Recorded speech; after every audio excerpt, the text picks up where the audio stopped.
শুভ সকাল। তো আমি আড়তের থেকে জ্যান্ত জ্যান্ত দেখো বাটা মাছ নিয়ে এসেছি। দেখতে পেয়েছো এক একটা কি বড় বড়, দেখো খুব বড় বড়, খুব সুন্দর বাটা মাছগুলো দেখতে টাটকা। তো আমি এটা কেটে ধুয়ে রান্না রেসিপি তোমাদেরকে আমি দেখাবো। তো দেখো বাটা মাছ কেটে পরিষ্কার করে ধুয়ে নিয়ে এসেছি। দেখতে পেয়েছো এক একটা কি বড় বড় পিস হয়েছে। তো আমি এই বাটা মাছ কিন্তু ভাজবো না, আমি না ভেজে তরকারিটা করব। তো তোমরা প্রথম থেকে লাস্ট তোমরা দেখতে থাকো। এটা সর্ষে বাটা হবে। তো দেখো স্বাদ মতো নুন আর হলুদ দিয়ে দেওয়া হলো, তো টমেটো কুচি দিয়ে দেওয়া হলো সব।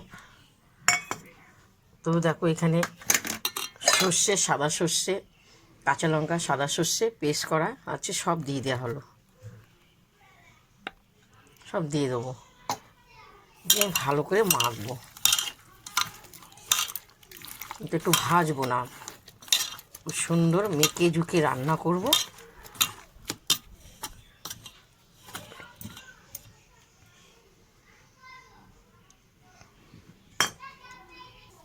তো দেখো খুব সুন্দর করে মাখা হয়েছে বাটা মাছটা। গরম হয়ে গেছে, আমি কালো জিরে দেওয়া হলো ফোড়ন। তো মাছ আমি এক এক করে ছাড়বো।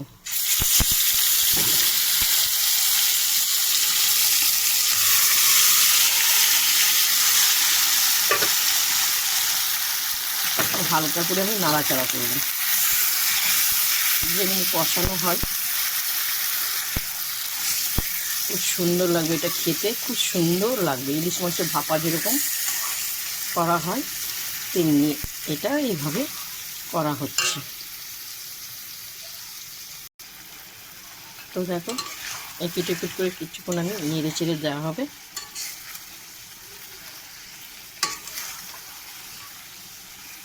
সব মাছগুলো কষানো যেরকম হয় তেমনি এটাও কষানো হবে।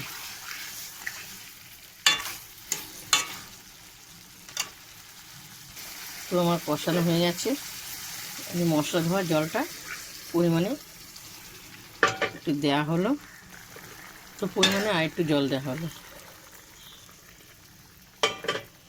তো সিদ্ধ হবে ভালো, গামাকা গামাকা হবে। তোমরা ভাববে যে কাঁচা মাছ কী করে খায়, কখনো আগুনের ধারে কাঁচা মাছ হয় না। তোমরা ইলিশ ভাপা তো খাও। এখন ফুটবে। দেখো 4টে কাঁচা লঙ্কা ফালি করা আছে, দিয়ে দেওয়া হলো, খুব সুন্দর গন্ধ বেরোবে। তো একটু ধনেপাতা ছিটে দেওয়া হলো।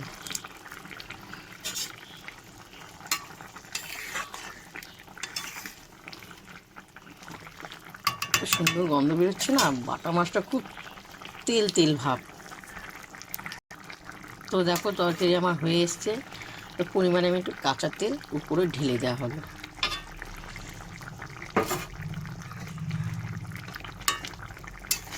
তো পেঁচো খুব সুন্দর লাগবে খেতে। তো এরপর আমি নামাবো। প্রথম থেকে লাস্ট তোমাদেরকে দেখালাম বাটা মাছ সর্ষে ভাপা, দেখতে পেয়েছো। তো তোমাদের যদি দেখে যদি ভালো লাগে আমাকে লাইক দিও, শেয়ার করো, কমেন্ট করে জানাবে। এভাবে তোমরা সর্ষে ভাপা খেয়ে দেখো, বাটা মাছ না ভেজে, খুব সুন্দর লাগবে, ইলিশ মাছেরই মতনই খেতে। তো চলো এখন সর্ষে ভাপা দিয়ে ভাত খাবো। খুব সুন্দর অসাধারণ হয়েছে।